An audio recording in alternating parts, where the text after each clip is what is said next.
So to be successful at fundraising in a very competitive environment and in a time when government funding for social service organizations like mine is drying up because of the economy and the tax receipts and so forth. So to be successful, I learned early on one particular mindset that carries me through in fundraising.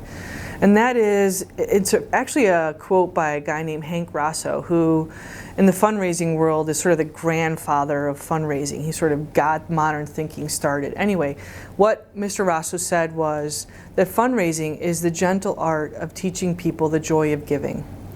And I so love that, and what that does, it speaks to me as a fundraiser that my job as a fundraiser is to give you the gift of giving.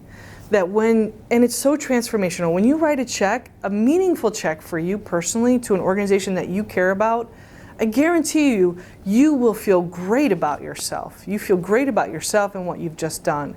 And the fundraiser's job is to help you feel great about yourself.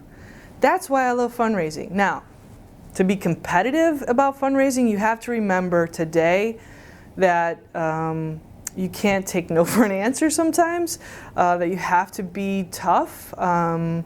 You have to get out of your chair and go out and shake the hands of the people that need to be shaken. But you also need to remember that the world is not your oyster. There are only so many people in this world who will care about your programs.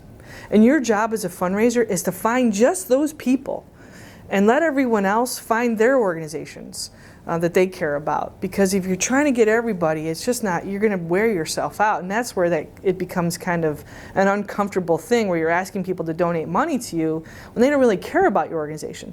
So the fun part about the job and what makes you competitive and what makes you successful as a fundraiser is being really smart about how do you know that this particular man or woman cares about your organization? What are the psychological profiles?